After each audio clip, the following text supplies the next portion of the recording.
Fresh and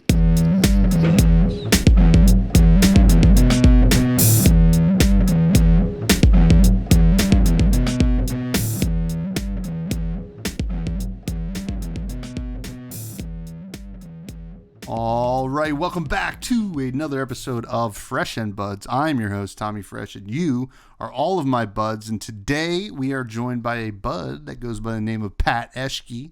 You might know Pat from the team Fabled Runaways and his routine of just making the top tables at basically any tournament he's at. And you know what? He's a great dude, and I'm really excited to pick his brain today about just competitive Flesh and Blood and kind of get into Levia a little bit because recently he made top 8 with Levia right after Dusk Till Dawn came out. So, you know, who better to talk to than someone that's, you know, hot off the press with Levia in a great finish. But before we get to that, I do want to shout out to the Patreon, which you can find in the show notes. It's a great way to support the show, keep the mics hot and the lights on.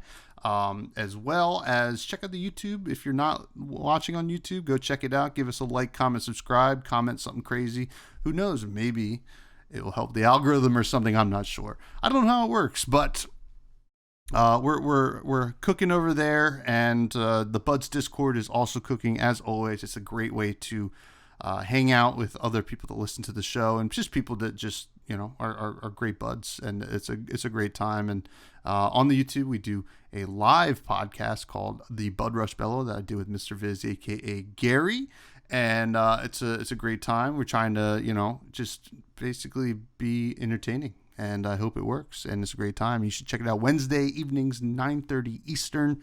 And finally, before we get to the show, I want you to know that Charmer is going to be on the show at the end of the interview with Pat. Charmer, aka Derek Oswald, will be joining us for a brief message. So wait until the end to see how that goes. So without further ado, here is Pat.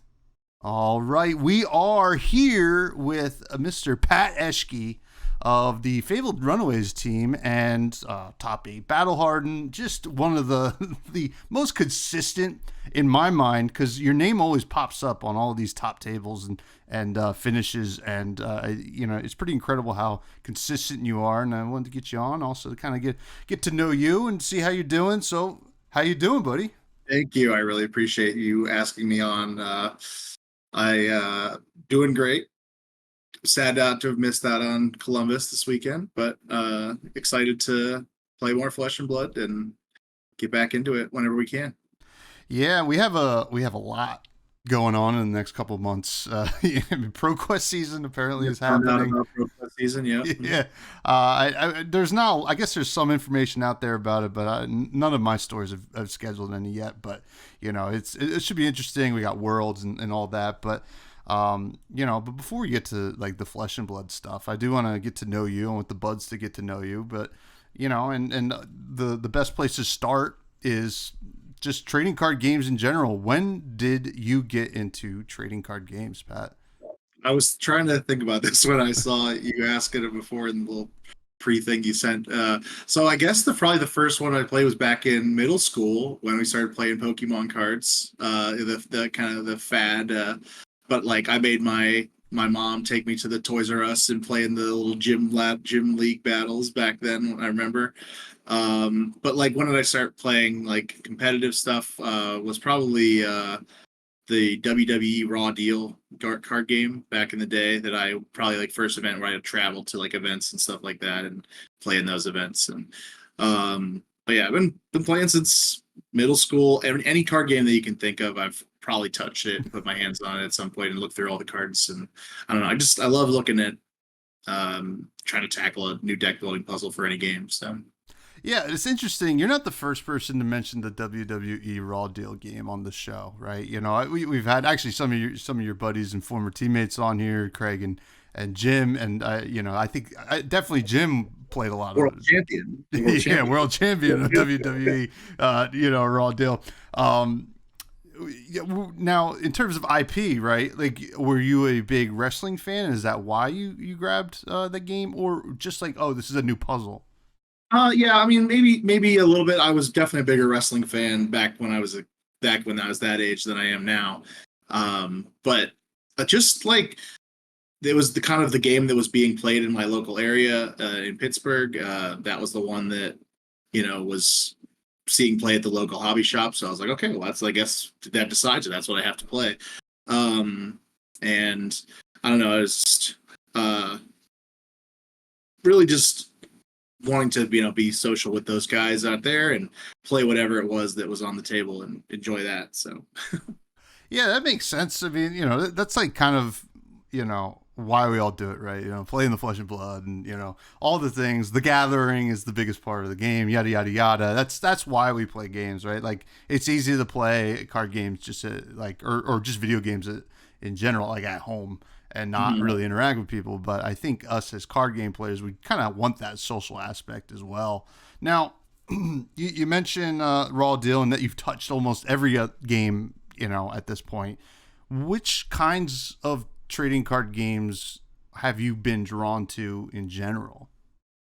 I guess the games with the least amount of luck involved in them, I guess. I don't know if that's an answer.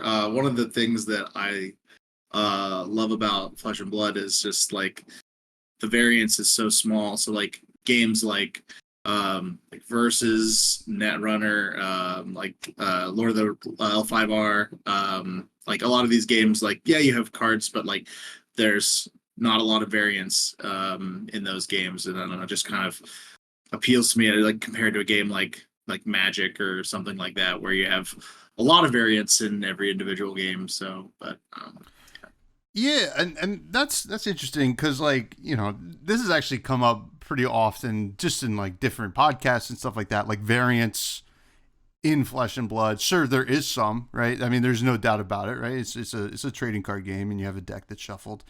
There's going to be variance, and certainly we have heroes that are more, which is going to be interesting what we talk about a little bit down the road. We have heroes that are definitely a little bit higher variance than some of the others. Where do you think the place of variance is in Flesh and Blood going forward? Do you think we should add a little bit more, or is it at a sweet spot now? No, that's a great question. There does need to be some variance so that you're still playing a game. But like, I would say that one of the maybe quote unquote problems with Flesh and Blood is that it's very hard for new players to come in and beat experienced players playing Flesh and Blood. So you do need to like have some mechanic of variance that can maybe influence those type of games. So like that's probably what kind of appeals to brute players, is that like I can just be hot on my Scapskins and run the table, but no, but like in serious, like that's the type of card that it's good variance for the game, in my opinion. Like things that do allow for newer players to get into the game, because if you don't have new players coming in, the game's not gonna continue and thrive like we want to. So Yeah, absolutely. So, do you think, Pat? After saying that, we should just every new player gets a Reinhardt deck with with a Scapskins and say, "Hey, just listen, hand them out. Just give them out for free, Oprah style. James White can just put them in every booster pack. I mean, I guess I'm never getting rid of my Scapskins, so I don't care if they tank. But I think some people might be a little bit upset. But, we'll figure it out. They're down to like what, a $40 bucks, $50 maybe. Yeah. Now, have you always had the competitive itch that you really certainly seem to have now? No, yeah, I think I would say so. I love putting like that puzzle together of deck building, and then taking that plan that you've agonized over, and kind of using your mental brain power over your opponent's mental brain power. And I get a rush out of it. So then it just, anytime I can show my dominance, my mental dominance over my opponent, I get a little bit excited. So That makes sense. I mean, I guess like if you liked if you like winning, it's a great. I mean, great. like you like winning, Yeah. but it's also fun as well. Like I don't know, it's not like, and I don't, not to say that I can't have the game fun. Losing a game, I have plenty of games I lose. I have way more fun than if I won. But but it's just that being able to take your plans and like things that you've like started on one side of the table and bringing them into a game against an opponent who's has a similar strategy and trying to mesh those together and see what unfolds whenever that happens. That's just, I don't know. That to me is just why I love card games in general. So yeah, and all that preparation you did and it kind of paying off is got to be rewarding. Like to know that like you put in some serious work and a lot of hours, because like let's be real, sometimes it's not the most fun to do that. You'd rather just go to the tournament and rip. But you want to see the work kind of pay off, which is for sure. It can get a little bit exhausting, the grind and stuff, but we try to make sure that we're not overdoing it if we can. So sure. At least I try to. Now, we talk about these other games and your competitive itch for just card games in general. The current one you're playing a lot of is Flesh and Blood. The game we all love and what we like to talk about here. When did Flesh and Blood kind of enter the fray for you? So that's a good question.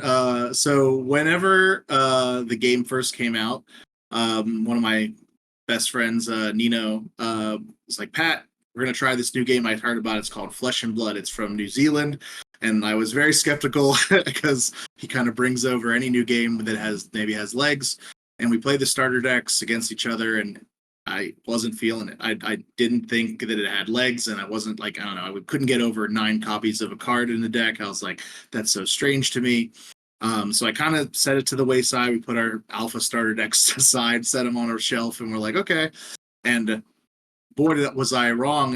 During COVID, one of my other friends, Josh Cheerson, who moved away from Pittsburgh, but we were able to communicate online, and Tabletop Simulator had a really good way of playing, and we were like, let's give it another try. He's like, I hear a lot of people in my area are playing it, and I played with real constructed decks like Chain versus Prism, and I was like, oh, this is what the game was actually supposed to be. Okay, I get it now. It makes so much more sense. And like, I just couldn't put it down after that, and it was just like, okay, now I'm looking at, shadow and light cards, and you're like, okay, now we're gonna have elements, and it's just like, this is just like miles more than what I ever could have expected of this game, and just seeing it through that lens just completely changed my vision of the game, and just my obsession with it is just taken off. So I mean, that's awesome. Well, first of all, it's awesome that you get to play with alpha starter decks. That's really, really cool. You don't talk to a lot of people that did. Which alpha starter decks did you have? We had all 4 of them. We had, wow. But the one that I started with was, we did Katsu versus Bravo, and I think I was playing Katsu, and my friend Nino was playing Bravo, and the decks, like, I don't know. I think that I wouldn't recommend playing those starter decks to new players. I would probably recommend like either some of the new Blitz starter decks, like the Tales of Aria ones with like Lexi and Briar. I think those ones are pretty well done, because I taught some other players using that. So yeah, I mean, there's a lot to be said about those Blitz decks, but we'll give LSS a pass on the alpha. No, and it's nothing against them. It's just to me at the time, it didn't click for me then, and I wish that it would have, because I would have been able to get into the game, during alpha, and have a bunch of the old alpha stuff, and make true. Crazy amounts of money back then. And it's just like, but I don't know. But no, seriously though, the game is just to a point now where I couldn't imagine not playing it. Like, it's just, I would be just remiss if I don't go to 2 or 3 armories a week. So yeah, which is awesome too, because sometimes and it's kind of a bummer to me sometimes that we have so many really competitive people in Jersey here that sometimes when there's like a big tournament coming up, a lot of them will stay home and test rather than go to the armories, and then the armories suffer. Yeah. We're just like, and maybe I'm maybe at fault a little bit to that too, where at least during this last season where they're like, we're playing Blitz tonight, and I was like, okay, I'm gonna stay home tonight because there's more value testing online Talishar. But I don't think that that's necessarily bad for the long run, but I think that you should be supporting your LGS as much as you can. Like if you're staying home every week, you're just hurting them, and you're hurting yourself. So yeah, and I don't think it's actually a problem with the pro scene necessarily. I think it might be. I don't even know if it's a problem that needs to be fixed. It's just a player based issue right now, and we're just like sometimes it feels like we're starved for players a little bit more than not. But that's going to change as the game grows. It's just a bummer right now when you're just like, oh yeah, it's like, we wanted to fire a draft tonight, but it is what it is though. So you just kind of hope that the player base grows. But now you mentioned testing, and this is actually a good segue here. You're regularly at top tables. You're a great player. You're part of the Fabled Runaways, which obviously huge, very successful team right now. And do you have any testing habits that you have in particular that you think contributes to your consistency in the game? So I mean, we play a decent amount with each other on Talishar and stuff like that, but a lot of my games are just on Talishar against random opponents. Like, I don't know, I just grind out games and just get the reps in. So for example, the Briar deck that Charles won with, and I also played the same list at US Nationals. Like, together we probably put in 300 games on Talishar in like the month and a half that and Michael Dalton as well. I know he put a ton of time in on the deck as well. So but if you look at the stats page, it's just, I love that it tracks all that for us. But that's where I play most of my stuff. But we try to make sure that we're not just playing against Talishar players, because a random Talishar opponent might not be the same caliber as player as, say, sitting it down against a Dan Rakowski or Lucas Oswald or any of those guys that on our team that is able to pick up any deck that you ask them to test against, and you'll be confident they'll be piloting it to a very more than competent level. So yeah, absolutely. I mean, I know that I'm hopping on Talishar with the jankiest deck possible sometimes. Just like I have an idea and I'm like, all right, let me build a deck real quick and try it on Talishar. I'm not alone in that too. I'm definitely there with you. Anytime that I can, throw something crazy to, I can't tell you how much time I put into the Tiger Swipe deck for Katsu before one of the Battle Hardens we went out to. But like any type of combo decks, I'm all about. So oh yeah. I mean, hell, I just came back from Columbus. I got back yesterday. I got 10th with Levia. I bubbled, which is unfortunate, and I hate myself. No, I'm kidding. But on my way back, I'm like, what if, like, I just started thinking about Codex of Inertia and how good it is. Like, well, it is very good. Let's revisit it with Arachne. And I'm like, and then as soon as I got home, I just built that, and I don't know if it's good. We'll see. Yeah, maybe a deck tech, folks, at some point. Okay. Who knows? Be first. Yeah. Now, you mentioned that you can't see yourself not playing this game at this point, right? Because this game's so great and you really fell in love with it. Do you see yourself playing it for a long time? And I guess as a kind of question in tandem with that, where do you see Flesh and Blood go in the future?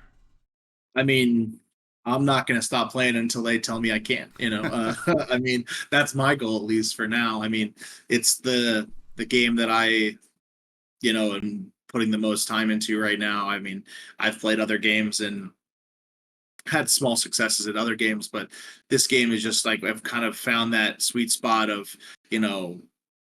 enjoying it thoroughly and doing well at it. So, and it's, as to like where I see the game going, I see no reason why the game, shouldn't continue, into extended future. I do think that they're doing a great job bringing in, different types of players with this new round the table thing that they're bringing in that I saw the Tolarian Community College thing that they're doing with the professor. And I don't know, I love the thought of that. I showed that to some of my friends that don't play Flesh and Blood. I was like, hey, would this interest you? Would you want to give this a shot? And they were, oh yeah, we would definitely try that for sure.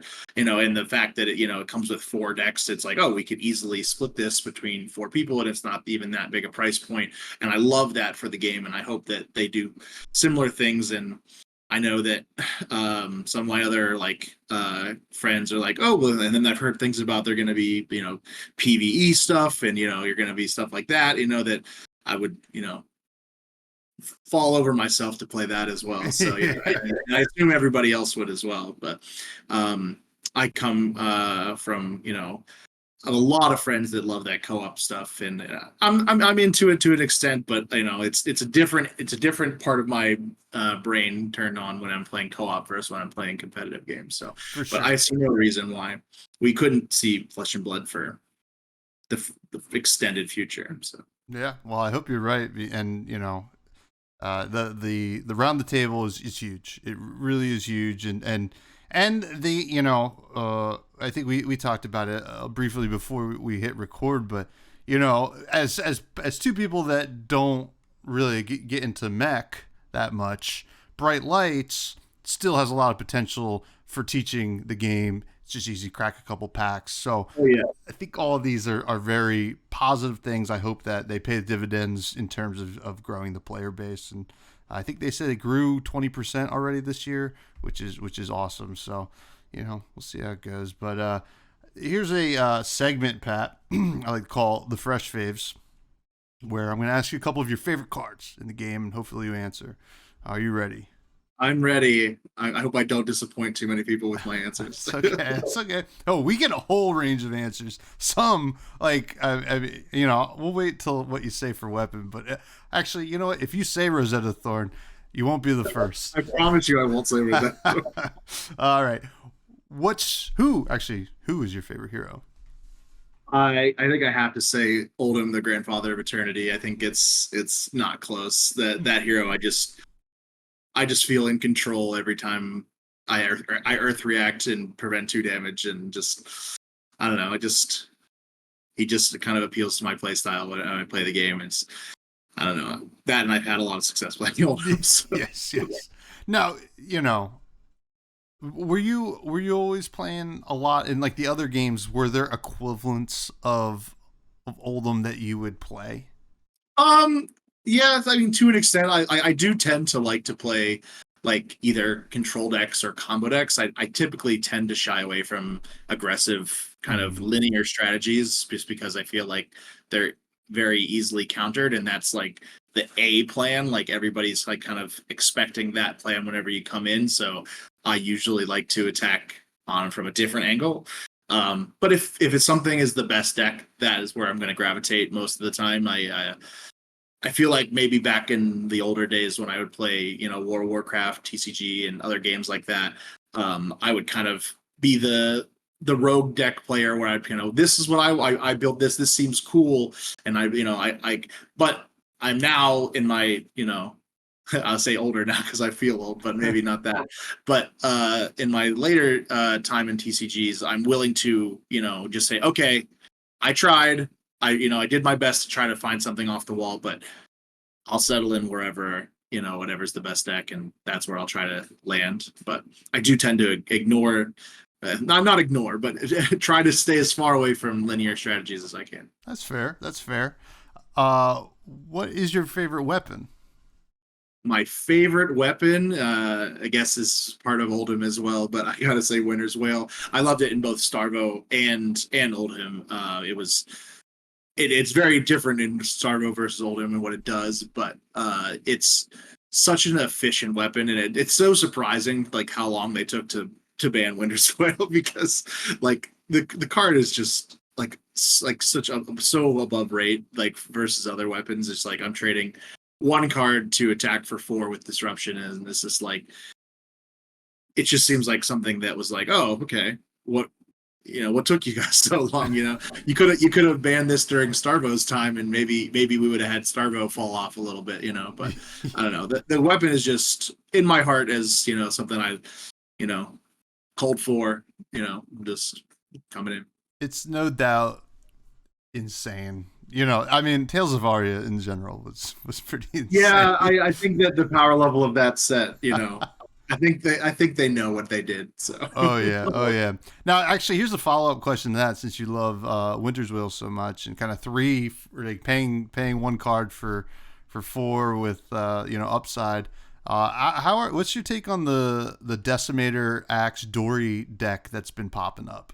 Love that card. That card is amazing. I heard DM Armada talk about it in your last video about like just it's very similar in design where it's like this disruptive attack. I mean, and it's not as disruptive in the same way as that it's going to actually mess your opponent up, but it's going to mess up their ability to block, which, depending on the deck, cards like Sink Below and Fate Foreseen, which are, in probably 80% of the decks right now that get played, you're just absolutely bricking those cards in your opponent's deck when they play. And if you sit down against somebody like Dorinthia, who could wield this axe that are definitely going to bring those cards in against you, you've just added in a bunch of red 2 blocks into their deck. And, just I don't know. I can tell you for sure that we put a lot of time into Dorinthia before this tournament. We didn't end up playing it because Briar ended up being better, but I definitely put a lot of time into Decimator Great Axe, and I don't expect it to,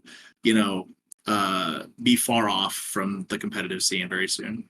Yeah. I mean, it could be the big. Now I know it just top 4'd in UK Nats, which was huge. But was it the Bolton version or was it the Dorinthia version? It was Dorinthia. Yeah. Top 4 lost to Channel Mount Heroic Briar. Yeah. In harder matchup for sure. Yeah. But hey, top 4 is awesome. But I mean, Worlds could be a big coming out party for the Decimator Axe. Which would be card really is cool. Just value on a stick for sure. Oh yeah. Now, what's your favorite equipment?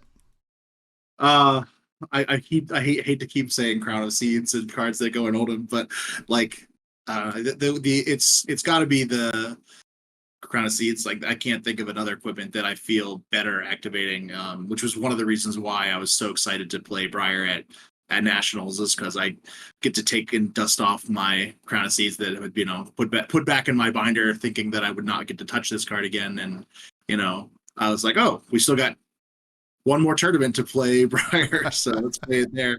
But the card just like fundamentally changes the way you play the game. Like you can just not have to worry about can I arsenal this really bad card to get an extra card, because worst case scenario I can crown it away.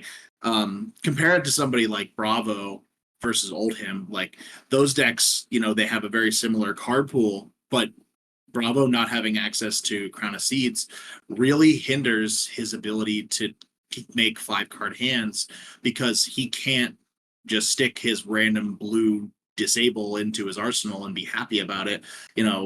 Like Oldhim could put any blue into his arsenal and be, like whatever. That's the card that ended up there. That was the one that I didn't block with this turn. That's fine. I can just stick it there. So I don't know. It's just you're fundamentally playing a different game than your opponent when you have Crown and they don't. So. Yeah.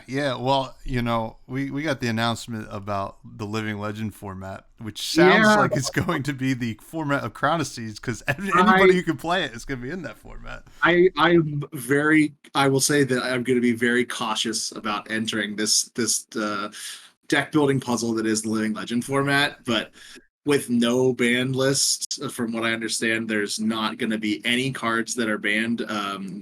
I think the erratas might fall in, like the Briar errata I think still stays in, but putting cards like Duskblade and Awakening back into the format, like Luminaris and these type of cards that are just so above what we're playing with now. It's just like you're going to be in for a rude awakening if you try to build a value deck in that format. So yeah, it's going to be, let's do the most unfair thing, but I think that's probably great. It's good to have a format for that, Oh right? yeah, I mean, it will certainly be interesting for sure, to say the least. Like, you can't say that it won't be, miles of fun for the people that are playing it, if that's your thing. If you want to play, Briar Fatigue, good luck trying to play that in the deck like this, where there's these absurd power levels and heroes and things like that, where you'll never be able to even come close to playing a deck like that. Oh yeah, no, not at all. I mean, it should be interesting. But now, finally, what is your favorite? Your run of the mill cards, your non-attack actions, attack actions, instance card that you put into your deck. Um, I mean, I love the Sigil of Solace, just the general gain 3 life. It's just such an innocuous card that just is able to pick up a lot of value. Enlightened Strike is another one of my favorite cards. I love these generic kind of just cards that can kind of fill a lot of roles. I know a lot of people don't really like an Enlightened Strike into a lot of decks, but the flexibility that card just gives is just so crazy. Like, it does everything. Like, if I ever have a hand that has Enlightened Strike in it, I've been like, okay, I will find a way to make this hand playable when I have Enlightened Strike in my hand, depending on, I can give it go again, or I can draw a card, or whatever I need to do. You're never in a spot where your hand is going to be bad, in my opinion. But you get it at the cost of maybe making some, suboptimal plays. But the versatility the card gives is just miles ahead of a lot of the cards that exist in the game. So that's probably the one that I go to the most. Yeah, I mean, flexibility is an underrated value, right?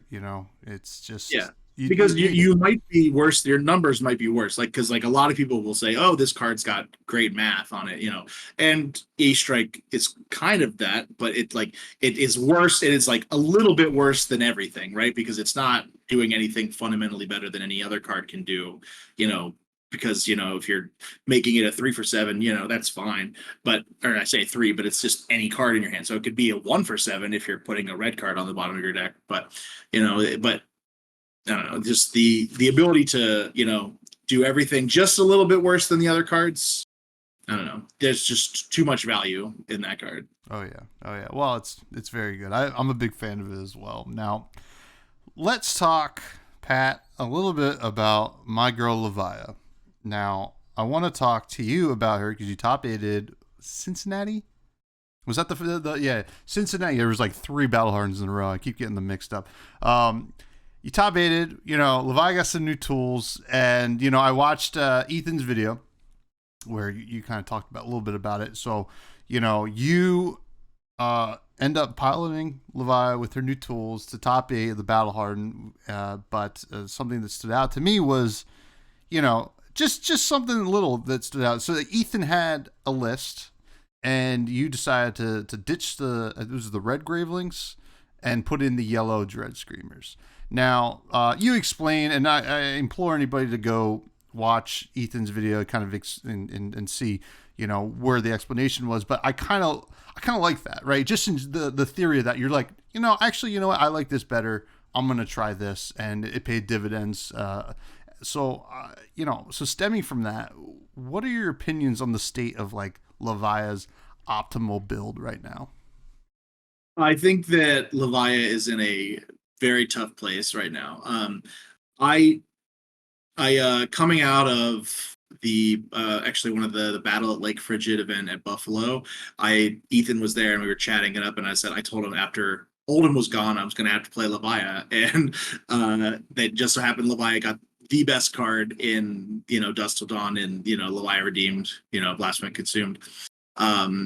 So I was excited to play the deck because it has this new tool that nobody's ever really gotten to play with before, and you've got to like now tackle this new kind of mini game that you play right around. So your new life total is effectively 27, because now you're playing at this spot where, okay, every point of damage before 27, like the 21st 27 points of my life total, is where it actually matters and where we're actually playing the game.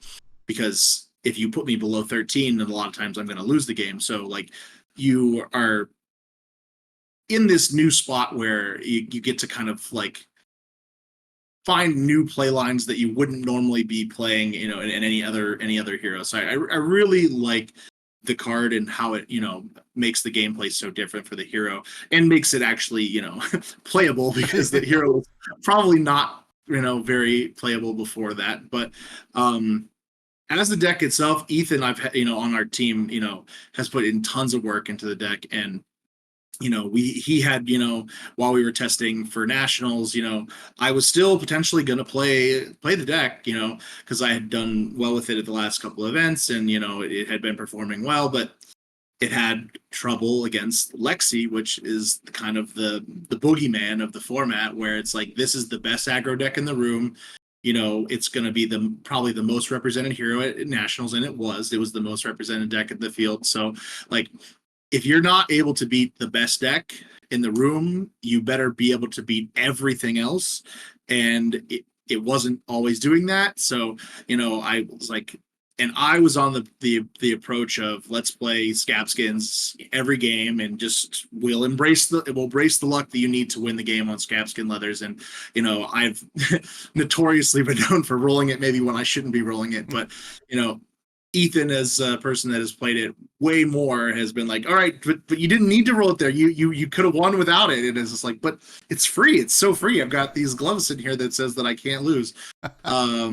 But when I came back from the Chicago event, I had my first 1-1 against Michael Fang, and I was like, okay, this doesn't feel great, and I get it now. And it's like, because that literally hadn't happened to me before, except on Talishar against randoms, but it happened to me finally at a big event where I was winning the game, and I lost because of it. So I don't know. I think that nobody has really found the optimal build, including Ethan. I think he's very close, but there's got to be, maybe it needs more cards. Maybe it needs better, like some generic cards or something like that, better 6 power attacks. But it's just a bit outside of where I think it needs to be the top tiers of tables. Or we need maybe like the meta to change. Maybe if we see somebody like Lexi get Living Legend in this format, maybe it comes back in, because it's maybe the best aggro deck then. But I don't know, just it's right outside. I think it's like probably tier 1.5 right now. So yeah, and I agree. I've often found that, or I've stated that I don't think we found the optimal build. We got so many tools from Dusk Till Dawn. We had tools before too that just like maybe opened up a little bit when we saw Dusk Till Dawn. The biggest thing that I've been trying to grapple with Levia and how to build her now, in a lot of ways we got a lot of fallback plans, especially with Blasphemous Consumed, right? It's almost, you got to have something in the deck to play that turns that doesn't turn off Blood Debt, so that you can flip, right? So yes. you look at stuff like Swing Big and Command and Conquer, obviously some like obvious choices there. But I wonder if there's anything else like that we should be looking at, possibly when building her as those kind of enablers to flip. And one of the cards that I've been messing around with is a card you just talked about, a Enlightened Strike. All this, before it seemed really bad because it's not a 6, but all of a sudden, like when you don't care as much that it's not a 6, it feels a lot better. So are there any things you've looked at that you think is something that has potential to actually elevate the deck? I mean, I wish I could say yes to this question. I wish there was just like, I could point to, this card right here that would just do it. But I really just don't think I can identify like a card that would put you in that spot. But the point you're talking about is on this, the flip turn, you kind of have to like kind of sculpt this turn where you don't lose tempo on that turn. And it sometimes involves, just swinging a claw, and you have to just get used to the fact that that's okay sometimes, because you have this super powerful effect that you're going to get access to after that.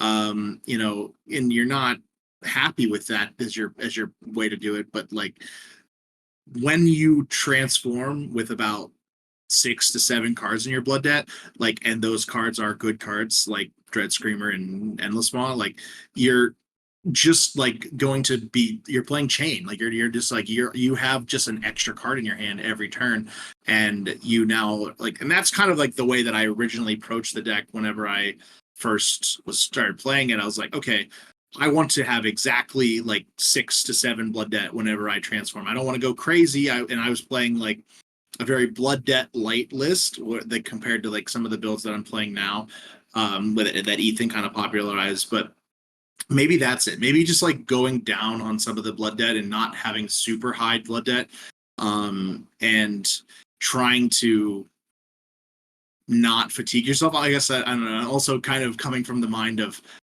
a fatigue player, where I'm just afraid I'm going to get fatigued every single game. So I don't know, but I don't know. That's maybe where I would start and try to see if there's maybe a different type of build where you're lighter on blood debt and just, you're still playing a value game on some of the other turns, but once you flip, then you say, okay, now I can just leverage this, five intellect hero that I have now after I get to 13, and starting there, and just I will lose 6 to 7 cards total out of my deck, and that's it, and just call it a day. Yeah, you want to close out the game as soon as possible after you flip, right? And typically it happens, right? I mean, if you play the game correctly, I find that usually you should be able to close out the game. I mean, if you're not, you're in trouble, but I mean, it's brute. Things happen. Now, do you think there's like sure, like maybe Lexi LLs, right? And this current, kind of clause list becomes a lot better, yada yada yada. Or do you think that there's perhaps a spicier build, maybe something even like going on the redeemed plan rather than the consume plan, that's kind of waiting in the wings while the meta still does its thing until it shifts? So one of the very first decks I tried to build was the fatigue version of Levia, where you would get to redeemed and you would play this value game and have these. But the problem was that while you had Carrion Husk, the rest of your blocking values were not great. Like you had a hard time covering breakpoints and things. So I don't think that it's outside the realm of possibility for a deck like that to work. But when I tried something, kind of similar to that in that type of vein, like I just got obliterated by, my teammates playing just, very stock lists. But I don't think that means that thing can't exist. There's always room for innovation in every game that that you play, but Flesh and Blood being not immune to that. So I don't know. I would love to see a build that like the main game plan is to go for redeemed, but I think the consume side of the card is probably the better side. But if it comes to that, I would be the first in line to look at that list and be like, okay, tell me how this works. So, what's the game plan for such and such matchup? And, I'd love to learn about it because it seems like something that I would like to, kind of attack at a different angle. Yeah, it'd be really cool. I mean, something I was messing around with at one point. Oh man, I forget the name of the card. It's you can be played from Banish, and it costs 2 less if you play from Banish, and you can banish the top card of a player's deck. And if it's whatever, Vile Feast, I think is the name of the card. Yes. Yeah, and if it's no. Yeah, Vile, something Vile. I know exactly what you're talking about. One of the Vile Inquisition, maybe. Inquisition. Inquisition. I always thought like the blue would be really cool to kind of get into redeemed and kind of cycle back, like get it into your graveyard and then banish it, and then you can start cycling it back and then target your opponent rather than yourself and just like slowly eat away at their life and hopefully nab some blues off the top of their deck. It's cool. I don't know if it's good. It's probably not, but we'll get there, Pat. Yeah, no, I love like that type of thinking where you're kind of operating on a different axis. You have all those cards that can be played from your banish zone that kind of have no restrictions like that, in theory could, go forever, if you have that type of stuff. And I know that's one of Ethan's main selling points to the like, quote unquote recursion version of the deck where, you're trying to cast Howl from Beyonds and, Deep Rooted Evils and things like that. So I don't think that that's outside the realm of possibility. I think it could work. We can get there. We can get there now. Are there any cards that, you know, obviously when you're testing for big events, right? You don't really have a lot of room for anything too crazy, right? Because you gotta stay focused. You got a big event coming. You know, you got Worlds coming. You got some other stuff coming down. Is there like a wish list for Levia or any other deck that you have some cards that you're like, I know there's something here, and I don't know what it is yet, but I want to try in something. But the fact that you got to stay a little focused has kind of stopped you from doing it. Tiger Swipe. I think that card is absurd. Like I love the idea of a combo deck in Flesh and Blood, and I hate that we've lost Bloodsheath Skeleton for Viscerai, because like I loved that you were just operating on a completely new access. So kind of anytime you can kind of build a kind of, I don't want to say OTK type deck, but like similar to how Bolton plays with the Sabers combo with the Lumina Ascension, and just, you know, trying to go like really, really wide on one turn. Those type of archetypes, you know, I love, because, you know, it's just something different, and it's, you know, you can't really prepare for it a lot of times, because you're thinking, you know, okay, how do I stop Lexi from running me over? But this is way you're just getting attacked for a million, you know. Yeah. So yeah. if I could pick, you know, a deck to be like, I would love to make that deck amazing and just work every time, that would be the one. Because one, it has the ability to kill from nowhere. Like if you just hit 2 Tiger Swipes in a turn, you have the ability to, you know, kill your opponent from, you know, 30, you know, very easily if they're not ready for it. And or if you have, you know, an attack reaction, and it just kind of forces them into this blocking pattern that they don't want to be in. Mm-hmm. I think we saw from one of the spoilers from the round the table thing, where there's a new leg piece that had 1 armor, and it gives you a crouching tiger in your banished zone. That really excites me to see that card. Yeah. So I will definitely be putting time into that deck. Will it be good? I don't know, but I will be putting a lot of time into it, because, you know, it's my thing. I love that type of stuff. Well, yeah, I mean that deck's very cool, and I to be honest, I loved Jim K's Katsu list they took to Baltimore, which had the option to go into that. Or Nate Tesson deck. I love Or that. Nate Tesson. I mean, you know, Jim I mean, he loved it so He's much. a monster. He's a bad man. I love him. Yeah. I mean, but I mean, he was doing some fun stuff. I think there was another card, right, that they're printing. It was there's another Majestic. I don't even know. Oh, Mauling Key. It's 1 for 5. When this hits, if Crouching Tiger was the last attack, this combat chain deal 1 damage to each opposing hero. Not the best, but unpreventable damage. Not the worst. Another type of card that like just gives you more value on those type of cards. So I don't. 1 for 5 is a 1 for 5 with combo. There's not a lot of those, so just giving you access to another 1 for 5 with combo is not irrelevant, because Flick Flack is a card that exists. So the fatigue players talking right now. Well, I mean it's just a really above rate card. It can block for 6, right? Like this card is a 0 for 6 block, right? If all of the criteria lines up for you. So yeah. Now we're gonna get into some listener questions right now, but the first one I wanted to hit was from Capolo, who's kind of was kind of on the same line of the Levia talk here. He asked, what do you think is missing from Levia, I guess specifically to really make her like the highest tier 1? I think that she needs something to deal with consistency. Like I think that is what her problem is. I think you're oftentimes put into spots where you have to rely on Scapskin leathers to bail you out, so that you can take advantage of a hand where you got your opponent to block and you have all the tempo in the world, and you're like, okay, I have now this hand that doesn't really function unless I happen to roll a 5 or a 6 on Scapskins, and that's often not where you want to be. I mean, you're more than happy to roll for it, but like trying to have more turn extenders, maybe that's the way to approach it. But and then like, so that would be one thing. And then just being able to be maybe more defensive, like being able to cover, extra brain. Maybe that means playing different armor. Maybe that means, approaching with grasp of darkness and things like that, where you're going to have more defensive capabilities, but just like a defense reaction that isn't expendable limbs. Wait a second, I love that card. I wish that card was better, because I think that card, like, in theory, could be very good. But we'll get there. We'll get there. That's probably what she needs, like, because I think that she's very good at the macro game plan, where she is approaching.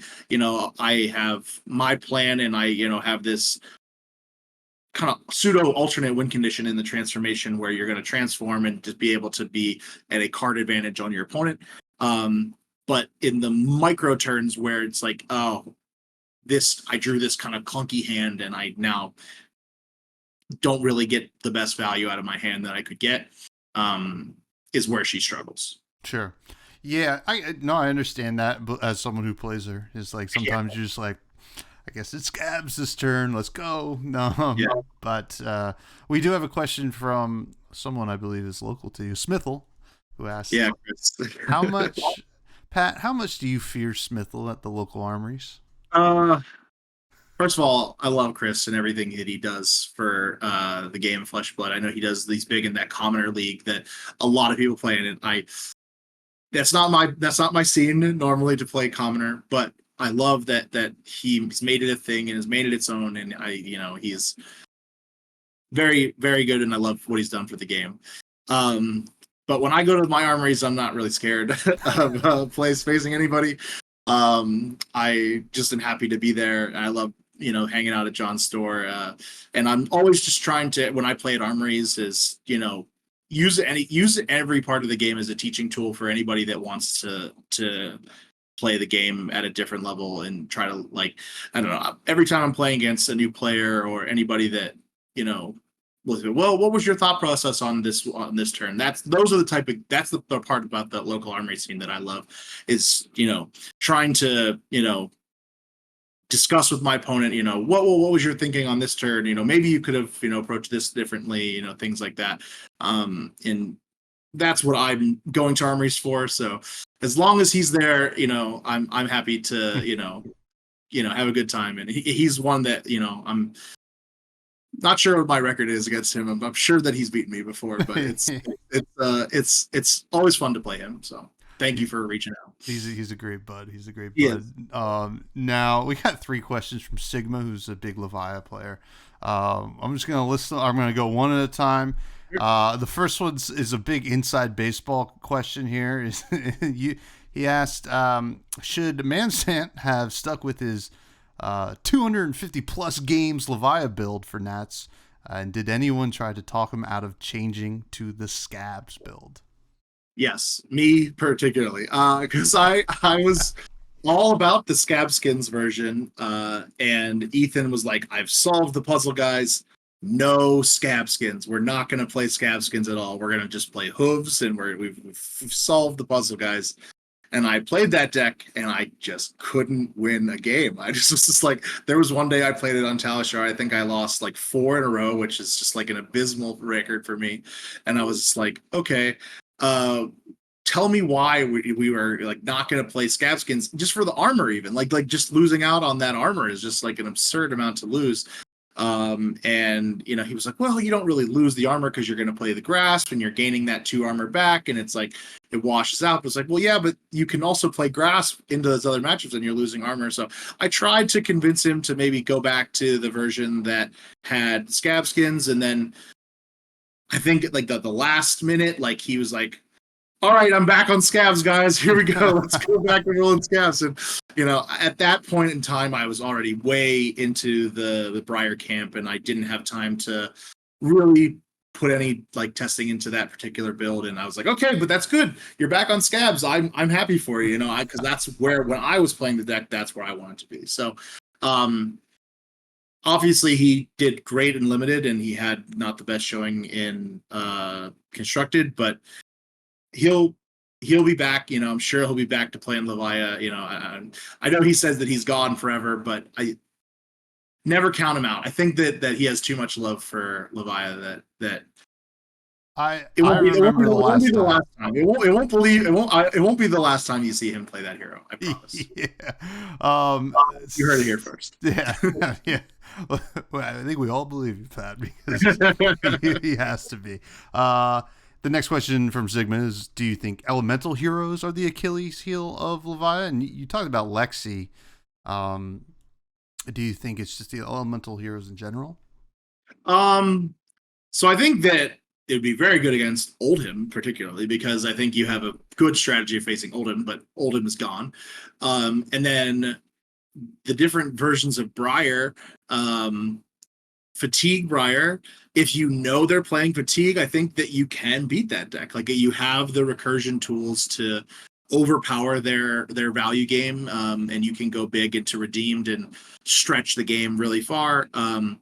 Now, regular channel mount Heroic Briar, it's a bit of a toss-up because it kind of comes down to who draws their power cards first, and like who's drawing their blood rushes, who's drawing their channel mounts, and you're kind of in this spot I don't like in kind of aggressive matches where it's kind of just kind of dictated based on how the draws go, and not to say that you are always going to lose those games whenever you draw well and they draw poorly, but the statistics tend to show that is what kind of determines who wins those games. So I don't know. I think that I would not say that it's just, reasons elemental heroes are, a problem. I would just say that those particular builds just tend to give them solutions to that problem that Levia presents. Yeah. No, I agree. Now, the last question you kind of answered earlier was, do you think Fatigue Levia would be a good deck if it only used the recursion cards that can be part of Banished? Yeah, and I think I did it. I did one of the very first builds I built was a Romping Club version of Levia with no intent, no blood rushes, no Art of Wars, none of that stuff, and just playing more efficient blocking and trying to get to that redeemed value, or not redeemed, to consumed value, with just a couple of extra cards so that once you got up there, you were just kind of operating and on that access. But I just don't think that it has the tools that it needs right now. I don't know what it would need to function, but it kind of has the ability of having to deal with blood debt on top of dealing with what your opponent's doing. So like you kind of are priced into, you want to block because you're trying to fatigue them, but you also have to turn off blood debt until you get down to 13. So you're kind of just in this like kind of awkward position where you can't really fatigue them if they're presenting, an overly aggressive start, because even leaking 2 to 3 points from blood debt, like over a couple turns, adds up. And, it's just something that I wish would work. I wish it would be the best deck, because I would love to approach that and be like, this is the best deck. But at the moment, I don't think that it's there. It's fair. It's tough. I mean, it's just the cards aren't really built that way. Yeah. Unfortunately, it's not really designed to do that. I think not that I would not try it, because I think that any deck that can block out your opponent and do that is great. But she kind of just is. Her hero is kind of the antithesis of that. So. Yeah, no, absolutely. Now, this was a lot of fun, Pat. Thank you for coming on. First of all, I had a blast. I mean, it really, you're a great player, and it's fun to watch what you do. I'm not the biggest fatigue player, but it's like Pat and Charles are like these like fatigue masters. They're just like, man, it's like, what are they going to come up with? So I'm really happy you agreed to come on. So if you have anything to plug, please plug it. And thank you. No, I appreciate you asking me on, and I appreciate you with all the kind words, and having my name next to Charles just makes me feel better, because he just definitely just is a master of the game, and I'm so glad of his accomplishments this past weekend, or 2 weekends ago, I guess now, at U.S. Nationals, and just Thankful for everybody on the Team Runaways. So look out for all the content that we're putting out on the TCG Runaways channel. And can follow me on Twitter. I'm P Eshghy on Twitter. So, but I appreciate the time and really enjoy chatting with you and all the buds. Yeah, no, absolutely. And I'll put all that stuff in the show notes. You all can continue to find me on Twitter or X or whatever, at FreshBudsPod. YouTube, like, comment, subscribe. The Buds Discord is in the show notes. It's a great place to hang out. And then, that's it. Check out the Patreon as well. And, Pat, I always like to end the show talking about food. From the Pittsburgh area. You guys like some good food out there. We do have some odd things where we put French fries on everything, and I'm all about it. I'm all about it. What's something you've been enjoying lately in the food realm?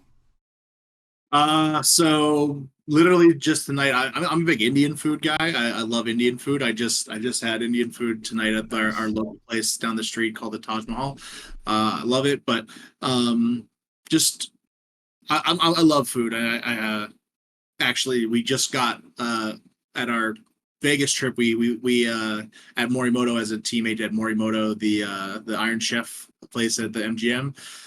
Oh, that was one of the best meals I've ever had in my entire life, if not the best. But I could talk about it forever. I'm sure if people on Twitter will more than welcome to share some of the pictures from that night. So it sounds great. And I am also a huge Indian food lover. I made butter chicken tonight, and I had gotten and I know butter chicken's whatever, maybe like the basic stuff, but like we had chicken, and I was like, I'll just make butter chicken. They sell these tortillas. Now I know this is blending the cultures here, but they sell these tortillas now, these soft ones, the flour ones that are like a pouch.